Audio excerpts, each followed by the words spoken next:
Hey guys, what's up? Welcome back to my channel, or welcome if you are new. My name is Emma and I am currently tomorrow 31 weeks pregnant with a little girl named Sage, and she is due in October of this year, which is 2020, and she has been diagnosed with trisomy 18. If this is the first time you're hearing that, I'm gonna link up here or whichever side it goes on our trisomy 18 diagnosis story, so you can go ahead and watch that. Today I am going to be doing a 30-week update. The last weekly update that I did was 24 weeks, so I have 6 weeks worth of stuff to cover. Since then, I have gone through, our diagnosis and our amniocentesis and stuff like that happened after 24 weeks. But today, like I said, I'm going to be doing a 30-week update, so I'm just going to be bringing everybody up to speed on what's going on in my pregnancy right now. I'm also going to be putting in my weekly bump progression for the last 6 weeks. I am going to try and get through this as quickly as possible. I don't really want this to be a long video, so I'm just going to go ahead and jump on in. If this sounds like something you're interested in, please keep on watching. If you like the video, be sure and give it a thumbs up. Also, please subscribe and join our little community here. I have been so blessed to have actually a good number of people reach out to me that they are also on a trisomy 18 journey. So if that is you, please subscribe, please reach out to me. It just makes me so happy to hear from people that are also on this journey. And if you're not on a trisomy 18 journey, I would still love to have you follow along for all of my mommy content, trisomy 18 content, and all of that stuff coming up, which is gonna look a little bit different than a typical pregnancy. So, like I said, without further ado, jumping on in now. So I'm gonna be kind of jumping around to a few different topics. I just wrote some notes on everything I kind of wanted to throw into this video. The first thing is symptoms. So in my previous videos of the weekly updates that I was doing, I was going week by week through symptoms. My symptoms have not been changing that rapidly anymore. So just in general, over the last 6 weeks, I have noticed an increase in some shortness of breath, as well as a feeling of feeling my abs feel like they're stretching. And I don't know if I am developing diastasis recti or what. I don't even know if you can develop it this early or when that starts developing, but I do, especially at the top, feel like my abs are stretching. I have been getting tired really easily. Work is just absolutely wearing me out. I am I don't know how I'm going to do this for the rest of this trimester, because when I am done with my work week, which as a nurse, 3 days is a full work week. You work 36 hours in 3 days, give or take, more like 40 hours in 3 days. But when I get home from my work week, I am just absolutely dead. It just takes everything out of me to go to work. And then the other big thing that I have been having is back pain from top to bottom. I'm the type of person, I crack all of my knuckles, on my hands, my wrists, my elbows, my shoulders, my neck, my hips, my knees, everything cracks, and I am a big back cracker. But now that's as far as I can twist. I cannot twist while I'm pregnant. I don't know if that's normal, but literally I am unable to twist, and therefore unable to obviously crack my back, and it just feels like it needs it so bad. My back is so tight and so uncomfortable. So that has been a huge thing that I have been dealing with and struggling through the last few weeks. I don't remember exactly which week I got told, but I think some of the shortness of breath is related to the fact that I have developed polyhydramnios, or excessive amniotic fluid now, which is very common in trisomy pregnancies. So that is something that I'm dealing with. My belly is not crazy huge or anything, which I know that it can get in polyhydramnios, but I think that that is somewhat related to the shortness of breath. I notice a lot of it is postural. If I kind of sit hunched over, it's very hard for me to breathe, or if I lay down in kind of the wrong position, it's hard for me to breathe. I breathe the easiest if I'm sitting completely upright or laying down on my side. That is the easiest for me to breathe. So that's kind of all my symptoms. I'm gonna go ahead now, because usually I put my week by week bump pictures with the symptoms week by week, but because I'm not doing that, I'm gonna go ahead and put in my week by week pictures now so you can see my growth from 25, 26, 27, 28, 29, and 30 weeks. So you can see that there is obviously a decent amount of change. I feel like 29 to 30 weeks was the first time I felt like you really couldn't see a difference. Really, since my entire pregnancy, the first time that I couldn't really see a difference between a week to week picture. Usually, at least for me, because it's my body, I can tell a difference week to week, and that was the first one where I felt like these kind of look the same. So that did make me feel like maybe she wasn't growing very much or very quickly.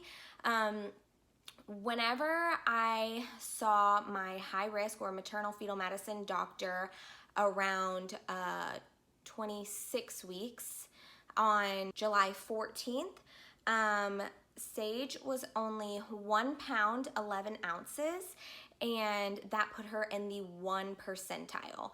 So that was actually also the appointment where we found out that I was having some polyhydramnios. So she was obviously very, very small, pretty much as small as they come. We like to call her our tiny girl. She was obviously very, very little in the 1 percentile.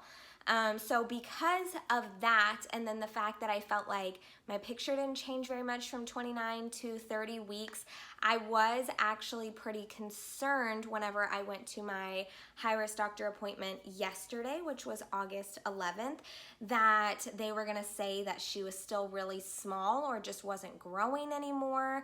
I definitely had a lot of worry about that, and to my surprise, she was measuring at 3 pounds 5 ounces, which is, I mean, that's nearly double her size. She gained 1 pound 10 ounces in 4 weeks, and she was only 1 pound 11 ounces before. So that is just huge, like, to gain that much in 4 weeks. I mean, I was just so shocked and really, really pleasantly surprised by that. So now I'm feeling really optimistic that she might be close to maybe even 5 pounds by birth. That would be really exciting. So yeah, she definitely is growing and kicking, and you know, to me, it seems like she's doing well in there, which is obviously, you know, all that I can ask for and hope for right now. So that is a huge relief. I'm just going to continue to trying to eat a bunch and just nourish her, and that's really all that I can do. I don't have a ton of control over how much she grows, but I am really hopeful that maybe we will be approaching 5 pounds around birth. Now that she has gotten bigger, obviously she has been very active and on the move. I think the first time I definitely felt her kick was around 18 weeks. But now, because she is bigger, you can actually see her movements visibly on my stomach. So I'm gonna insert a cute little video here that I took where you could see her just kind of punch my belly, and you can see my belly kind of bump. This one was really exciting. I've been trying to capture her movement on video for a while, and she just wasn't big enough, or I just wasn't able to video it at the time that she was kicking. You just couldn't see it, or whenever I finally pulled out my camera, she would stop moving or whatever. So I finally caught it on camera, and it made me so excited. My family absolutely loved this video. We also got our maternity photos done, which I am totally in love with. I will put some on the screen here. Our photographer was so sweet. If you are in the DFW area, I would definitely recommend her. I'm gonna link her Instagram down below if you want to check her out. If you're in the DFW area, reach out to her. I just love the way that she captured our little family and my belly, and just really helped us celebrate our pregnancy. So yeah, pictures of that will be on the screen. I'm gonna talk about kind of where we're at right now with my pregnancy, mentally, emotionally, kind of start, like what's next for us, what's going on with my pregnancy right now. So it has been about 5 weeks since we got our diagnosis, and over the last 5 weeks, I have gone like this emotionally. Finally, just like 2 days ago, I did join a Facebook group. Somebody actually left a comment on one of my videos, so thank you so much, with a recommendation of one of the groups, and I just felt like, okay, you know what, it's time for me to get involved, for me to embrace this role of, you know, being a mom to a medically complex, medically fragile. I'm not sure exactly of all of the lingo that is commonly used and appropriate within the community. But, you know, for a long time, I would just get so overwhelmed with the idea of caring for a baby with a lot of, you know, medical needs. Even though I am a nurse, I just would get very overwhelmed, and I was kind of hesitant or scared to join these groups because you know, seeing some of the stuff would just make me sad, and I also didn't want anything to be like sugar coated or you know, for people to just act like there's nothing wrong, or I don't even know how to word it, but I was just hesitant to join a group because of my mental and emotional state with everything. But whenever it was suggested, you know, one specific one was recommended to me from somebody that had watched one of my videos and put it in the comments, I was like, okay, it's time. I'm gonna go and join this video. So I did. The Facebook group is called Rare Trisomy Parents. I will link it in the description box. So if you are also, you know, experiencing trisomy 18, you know, feel free to go and check out that group and join it if you think it's going to be beneficial to you. Just in 2 days, I really feel like it has been such a good decision for me to join it. I feel like it has empowered me a lot, and it has honestly taught me a lot. Like, I feel like I have already learned kind of a better picture of what to expect, what can be possible, what to expect as far as treatment from physicians, and where I can go in areas to receive care.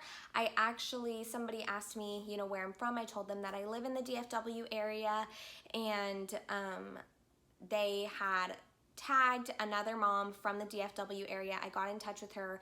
She has been so extremely helpful. I'm so grateful to her.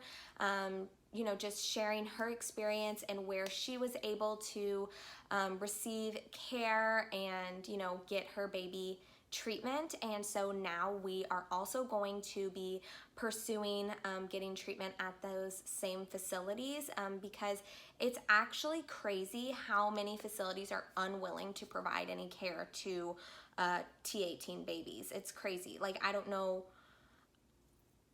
the mindset that so many physicians have is just that, like, it's not even worth it, which is so unfortunate. And really, just, I can't believe that in the year 2020 there are still so many people that are viewing this this diagnosis this way. But that is for another video. That is another soapbox that I will get on another day. But yes, so that does mean that the hospital that my OB that I've been seeing for the last almost 31 weeks. She delivers at a fairly small community hospital with a level 3 NICU, and they do not have the capacity to offer Sage the care that she is going to need. And so I am going to be switching hospitals to deliver at, because if I delivered there, they would immediately transfer her out and we would be separated. And I definitely want to avoid that. So I am going to be delivering at a different hospital. However, my OB that I've been seeing does not deliver at the hospital that I plan to deliver at. So I am going to be switching obstetricians, which is definitely a point of stress for me right now because nobody wants to be, you know, getting later in their 3rd trimester and switching to a brand new doctor that you've never met, especially with a diagnosis where there are many people who are not supportive or that don't advocate for you and your baby's needs and what you want. So it definitely is something that is making me nervous right now. But I have full faith and hope that it is all going to work out for the best. I do plan to see my regular OB for my 32-week appointment next week and have my 34-week appointment be my first appointment with somebody new, which is very freaky because a lot of times in trisomy 18, they do like to induce or schedule delivery early, you know, 37, 38 weeks once you reach term instead of waiting all the way till 40 weeks. So meeting a doctor at 34 weeks and having them deliver me 3 weeks later is definitely not ideal. However, that is the situation that we're in, and I'm trying not to beat myself up about it too much or anything. There's nothing that I could have done differently. I have done as much as I could, and I'm just rolling with the punches. We didn't even find out our diagnosis till 25 weeks, and trying to figure out where, what care she will need, where we can receive that care, what that means as far as my OB goes. It just takes time. I'm doing the best that I can, and so I'm trying just to believe that it's all going to fall into place the way that it is supposed to,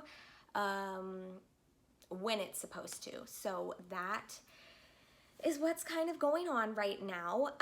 We are going to be meeting this coming Monday. So today's Wednesday, August 12th. We're going to be meeting this coming Monday, August 17th, with a neonatal doctor that is associated, well, she does provide care at the Children's Hospital where Sage will be getting. She also is affiliated with other hospitals as well, but she works with the hospital that she is going to be getting care at. She specializes in palliative care and, you know, circumstances that are not typical. So we're going to be meeting with her and really narrowing down what our options are, what we want for delivery, and all of those kind of things. And then the following Monday, so the 24th, we are going to be following up with the cardiologist that we had previously seen, which is actually at the Children's Hospital where she'll be getting her care.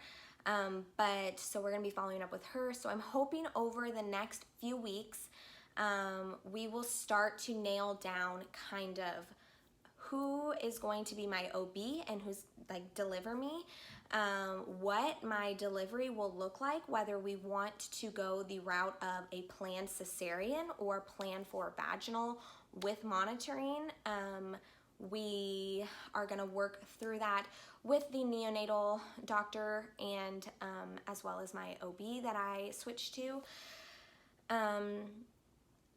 And then as far as seeing the cardiologist goes, hopefully with them we will figure out exactly what needs to happen, potentially timelines that those can happen on, and you know, all of that good stuff. So there's definitely a lot of logistical stuff that is in the works right now, which, like I said, it's not ideal to be 31 weeks and really still getting the ball rolling on this stuff, like not even have these things planned. And yeah, it's definitely not ideal, but it is what it is. It's the circumstance that we're in, so we're just trying to make the best of it and roll with the punches. And frankly, I think that it just kind of sets the tone for the way that our life is going to be a little bit. You know, whenever you have a baby that is medically complex, medically fragile, you know,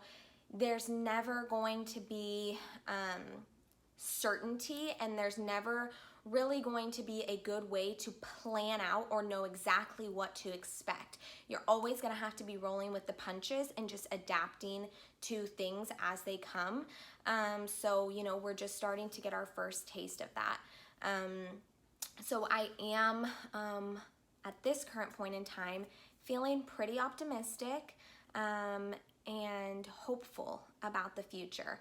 That's not to say that I don't still have some very real fears and sadness and, you know, anxieties about just like the rest of my pregnancy, as well as the labor and delivery process and everything that is to come after that.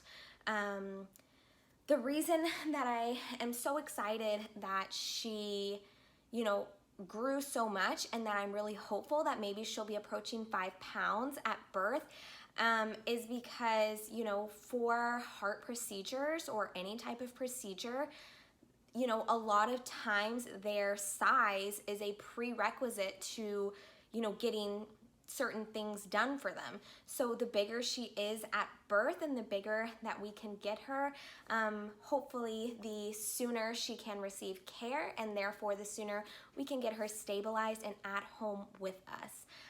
That is like my biggest priority, is getting her stable enough to come home and enjoy her grandparents and her aunts and, you know, friends, or, you know, our family members, because right now, still currently, we are in Corona times, and I just absolutely hate the fact that coronavirus is going to play a role in our already difficult pregnancy. But unfortunately, at pretty much every single hospital in the area, including the ones that, you know, we do plan to use, is that, you know, I can get one support person whenever I deliver, and she will be allowed to have one parent with her. Some places, you know, are saying that, you know, in special circumstances and in, you know, end of life situations, that there will be an exception. However, I don't know if she will be considered a special circumstance, or if she will be given that consideration based on her diagnosis. That is to be determined. But that's pretty much it. I think I'm going to stop the video here. I've been talking for a while. I've been filming for almost 30 minutes now, and I don't want to ramble on too long. That is just a quick update of everything. I'm going to go ahead and show you my belly right now. I'll be 31 weeks tomorrow. I am just wearing pajama shorts, so don't judge me. So this is my belly with a shirt on, and this is my bare belly. You can see I have a pretty prominent little line here. It does get a little curvy up here, not sure what that's about. It makes a little bullseye around my belly button, but I do have a pretty big line. But yeah, that is the belly in my beautiful pajama shorts that I pretty much live in. So that's gonna be it. I hope you enjoyed this video. Like I said, if you are also on a Trisomy 18 journey, please do not hesitate to leave a comment. Find me on Instagram. I'll put it right here, and I'll link it in the description below. You know, send me a message. We can talk. Like I said, I'll link the trisomy, or the Rare Trisomy Parents Facebook group in the description if you are also experiencing a Trisomy 18 pregnancy, or you already have a child with Trisomy 18. You know, I found it to be a great resource just in this short time that I have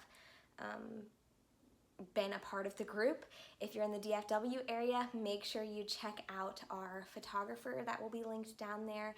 And be sure and subscribe to my channel. Please join our family. That's gonna be it. I'll see you guys next time. Bye.